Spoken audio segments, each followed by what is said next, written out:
जय महाराष्ट्र मित्रांनो, सकाळ सकाळ भाई आपल्या रॉडनीला पेट्रोल 5 लिटर आहे इकडे. निघलो भाई मग ऑफिसला जायला.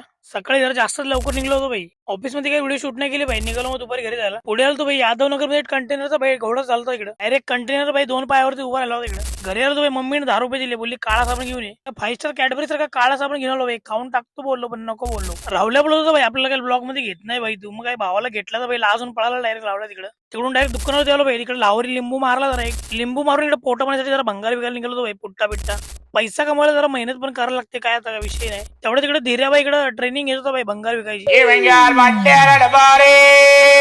तिकडून मग डायरेक्ट मी जरा फ्रूट घ्यायला इकडे. तर भावाने डायरेक्ट आपल्याला कापूनच दिलं ना भाई सौरभाईच्या ओळखीने. मग काय फ्रीचं भेटलं तर भाई आपण काय सोडत नाही. मग खाल्लं तर भाई एकदम टेस्टी होतं ना एकदम कडक. तेवढंच भाई मैऱ्या भाईचा फोन आला. बोलला पाणीपुरी खायला जायचं. कसं भावाला इथे घनसोलीतली पाणीपुरी लागते भाई. तर काय मग आलो इकडे. घनसोलीमध्ये रानगंध हॉटेलच्या समोरच भाई पाणीपुरीला असतो. टेस्ट तर चांगली आहे भाई एकदम. किशा भाऊची आपल्या रिएक्शन बघा कशी होती. मैऱ्या भाईची काय फेवरेट पाणीपुरी आहे. मग भावाची रिएक्शन एकदम ओकेच होती. आज काय कुठे जास्त बाहेर गेलो नाही. मग डायरेक्ट दुकानावर आलो रात्री. चावी घेतली पाहिजे गाडीची. तिकडे सौरभाई सोबत चर्चा केली जरा इकडे. आणि जर तुम्हाला आजची व्हिडिओ आवडली असेल तर लाईक कमेंट आणि फॉलो करा भावांनो. सबस्क्राईब पण करून जावा.